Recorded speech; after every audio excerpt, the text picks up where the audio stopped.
Hi, this is Heather DeRome from heatherderome.ca and from the Sonatas and Partitas.com.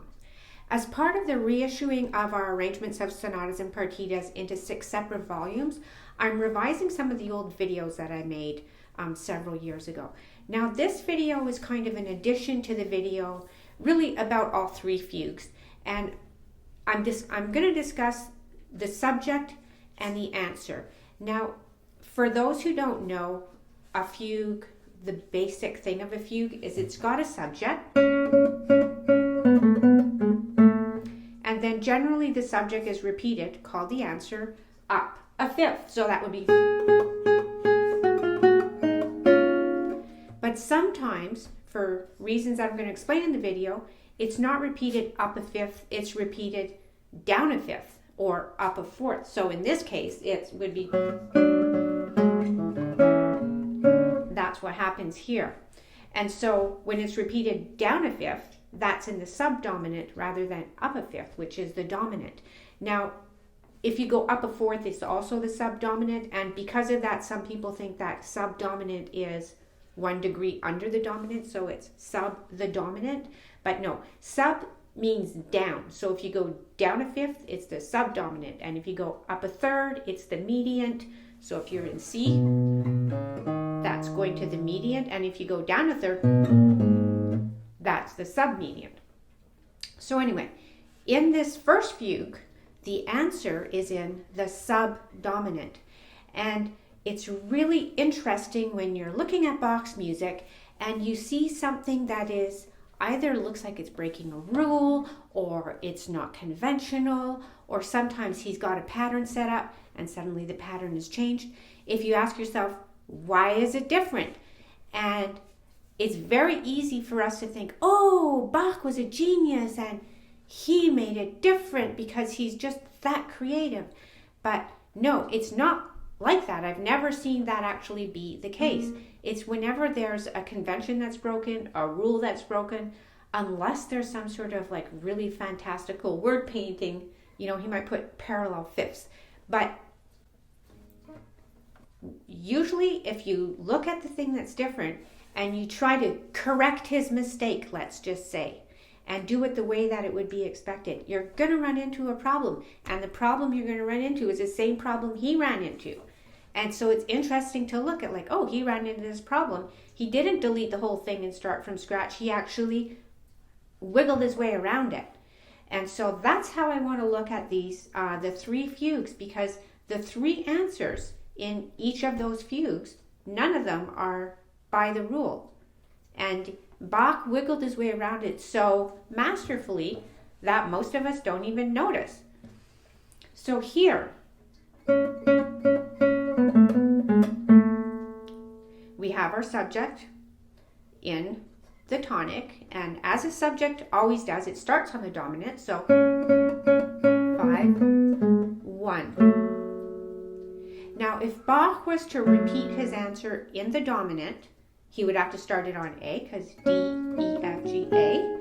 So he would start it on A. Well, here he would get, because he's on the tonic now. Well, that's not the tonic anymore. So he has to go to the subdominant so he can stay in the key that he's landed himself in. And so by the end of that answer, we're on C minor. We should be on D if we had. That would have been normal. But we're on C minor. And the reason he had to do that was because if he had gone to A, it wouldn't work harmonically. That's why these different answers are called tonal answers, because they fit with the tonality. Now let's look at the second fugue in the Sonatas and Partitas. We have. Okay, so this one also starts on the keys so, on the 5th scale degrees. E is the 5th scale degree in the key of A minor. And in our other fugue, D is the 5th scale degree of G minor. That's when you have to go into the subdominant. When it starts on the 5th scale degree, if you jump up 5, you're ending up in a key that's going to throw you off. Like the key won't, if you go, from the dominant to the tonic. Well, now that we're in this tonic key, if Bach goes up a fifth from how he started, like this, then we'll have, it doesn't work. So he has to go to the subdominant again. But here, he cadenced on E. He actually cadenced on the dominant, as he should. So how did he manage that? Well, he fudged it. And he fudged it in a way that most people just totally don't notice. It just passes right by us. But the subject goes up a fourth, E, A. And the answer goes up a fifth. So now he's put himself back a step higher. Instead of going a fourth, he went a fifth. So he's back in the dominant, up a step. So then he goes, and now he's cadenced on the dominant. He's ready to go with a perfectly normal fugue. Now let's look at the third fugue in the Sonatas and Partitas. Start on the dominant again. We're in the key of C. So we have, and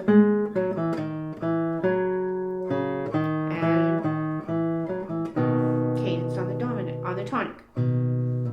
So again, we started on the fifth scale degree. So Bach is not going to be able to start his answer a fifth up. He would have to start it on D, but we have this.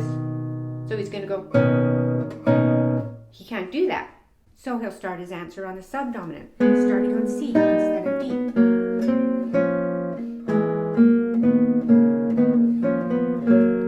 And he'll cadence on the dominant. But again, if he started on the subdominant and cadenced on the dominant, how did he do it? Well, he fudged it again. So if you look at the subject begins with the leap of a second. But if you look at the answer, instead of going by the exact rule of going D, E, he started on the subdominant, but as soon as he had his first chance, which was at the second note, most of us don't notice it jumped a third instead of a second. It's very inconspicuous. So he wiggled his way around his problem and he got himself on the dominant, and now he can have a very normal fugal exposition where it goes tonic, dominant, tonic, dominant. But now, let's go back to the G minor fugue, because why didn't Bach fudge it in the G minor fugue? Why did he have to have tonic subdominant instead of tonic fudge his way along to the dominant? Well, let's us try to fudge it. So here we have the answer.